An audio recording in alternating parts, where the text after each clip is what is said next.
To a lot of people, Thomas Sowell is known for his very controversial opinion. Some people respect him for that, but the way I would describe Thomas Sowell is a man who has thought-provoking opinion or thought-provoking ideas. Now, the video we're going to be checking out today is titled Thomas Sowell and the Man Who Betrayed Martin Luther King. I'm very interested to see this one and hear how he delivers it. So let's get to it. Couple times how you say things and think differently than others. And I want to read it. It'll take me just a minute here to read this paragraph and ask you to explain it further. This is deep in the book, and when I read it, it kind of popped out, and I wanted to ask you what you meant by all this. To any fundamental re-examination of the assumptions behind preferential policies. That's the name of the book. And still more so, any resulting change of policies can expect to encounter their vocal, bitter, and determined opposition, including inevitable charges of racism against outsiders, labels of traitor put on any members of their own group who disagree with them, who disagree publicly with them, and whatever other claims or charges seem likely to be politically effective. When you said labels of traitor put on any members of their own group who disagree publicly with them, were you talking about yourself? Only as one among many. Randall Kennedy up at Harvard did a very fine article in the Harvard Law Review last June, for which he was denounced as an academic minstrel and other things because he was out of step. I mean, people who raise their heads will set off a search and destroy mission because people have a lot at stake and they're sitting on a house of cards. They have many assumptions which simply cannot be examined carefully because those assumptions will collapse and they'll fall from a very high position to a very low position. And they are not about to tolerate people questioning what they're saying. Is there a way for you to put it in a nutshell about what people of, say, your own race say about you that they don't like what you say about wait. I think one of the ways that the organized noisemakers have succeeded is saying that what they're saying is what their race is saying. My race is not saying that about me. Those particular individuals who are a small minority themselves within the black community, who have a vested interest in many of these programs, they are saying that. But when I checked out of my hotel this morning, you know, the black security guard came over and says, "Are you Sowell?" And I said, "Yes." And he shook my hand warmly, and he walked me the length of the corridor and talked about this and about that. And that's not at all an uncommon experience for me. So it's not Sowell versus blacks, it's the black intellectuals. And the black intellectuals are no more typical of the black population than white intellectuals are of the white population. But they have a very large vested interest in certain beliefs which underlie various programs from which they benefit enormously. And as I point out in the book, this is common around the world, that the elites benefit from preferential programs, even when those programs are in the name of the masses. The masses do not benefit. In the case of the current so-called Civil Rights Act, the masses are going to lose big if that law goes into effect. Why?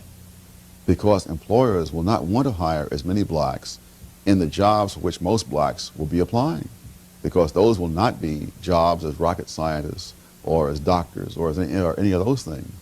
And therefore they'll want to hold down percentages down there to what they can do in the higher ranks, which is going to be much less. And so you're sacrificing the working class blacks for the benefit of the professional elite. How do the intellectual elite, both white and black, get to the position that they do in this country that you disagree with? I mean, how do they have the influence they have? Well, no, but what's their, from what your discussions over the years, what's their thought process that gets them there? Is it emotion or is it fact? Emotion largely, but also a large amount of self-interest, increasingly self-interest. I think that if Not a good combination, emotion and self-interest. you went back, into the 60s, you'd find people with different views like Martin Luther King or Malcolm X. But I think that both those men believed in what they said. Whereas today you have people who are simply professional hustlers. And again, this is not peculiar to blacks or peculiar to the United States or even peculiar to racial issues. That organizations typically, many movements are set off by idealistic people who want to promote some good for mankind or for some group. But as time goes by and as they succeed, they'll be followed by people who can use these things for their own self-interest.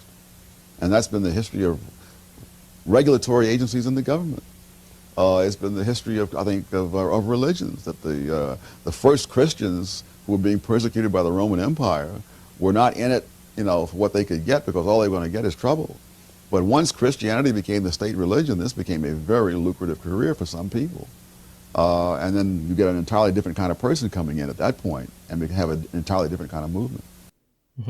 Thomas Sowell, you see why I say his opinion is always very thought-provoking.